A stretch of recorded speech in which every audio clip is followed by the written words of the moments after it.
రాష్ట్రంలో త్వరలోనే అవినీతి రహిత పాలన వస్తుందని ప్రతిపక్ష నేత జగన్ అన్నారు. నర్సీపట్నం, డెంకాడ, అంబాజీపేటలో జోరుగా ఎన్నికల ప్రచారం నిర్వహించారు. పాదయాత్రలో పేదల కష్టాలను దగ్గర నుంచి చూశారని, సాయం కోసం ఎదురుచూసే ప్రతి కుటుంబాన్ని ఆదుకుంటారని ప్రకటించారు.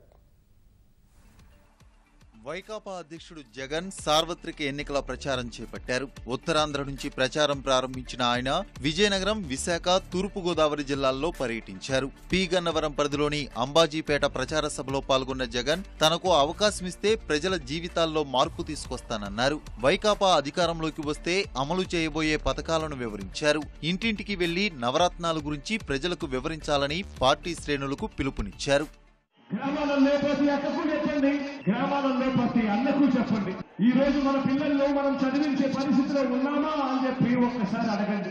ఇవాళ మన పిల్లలు ఇంజనీర్లు చదవాలన్నా, డాక్టర్లు కావాలన్నా, పెద్ద పెద్ద చదువులు చదవాలన్నా మన ఆస్తులు మనం అమ్ముకుంటే తప్ప చదివించలేని పరిస్థితిలో మనం ఉన్నామా అన్న సంగతి గుర్తు జరిగింది. చంద్రబాబు నాయుడు గారు ఎన్నికలప్పుడు ఇచ్చే 3,000 రూపాయలకు మోసపోవచ్చక్క. రేపొద్దున 20 రోజుల్లో మనందరి ప్రభుత్వం అధికారంలోకి తెచ్చుకుందామక్క.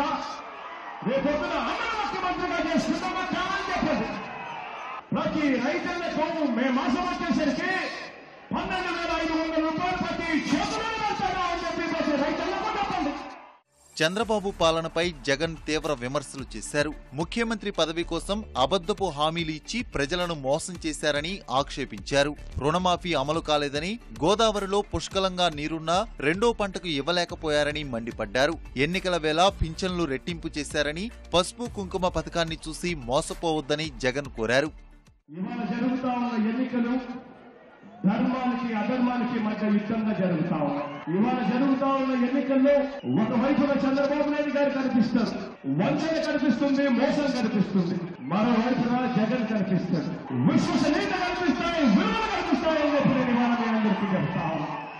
ఈ చెడిపోయిన ఈ రాజకీయ వ్యవస్థ బాగుపడాలన్నా, ఈ చెడిపోయిన ఈ రాజకీయ వ్యవస్థలోకి విశ్వసనీయత అన్న పదానికి అర్థం రావాలన్నా, ఈ చెడిపోయిన ఈ రాజకీయ వ్యవస్థలోకి విలువలు అన్న పదానికి అర్థం రావాలన్నా ఈ రాజకీయ వ్యవస్థలోకి మార్పు రావాలి. ప్రతిపాడు ఎమ్మెల్యే వరుపుల సుబ్బారావు జగన్ సమక్షంలో వైకాపా తీర్థం పుచ్చుకున్నారు. కొన్నాళ్ల క్రితం పార్టీలో చేరిన అమలాపురం ఎంపీ పండుల రవీంద్రబాబును మండలికి పంపిస్తానని చెప్పారు.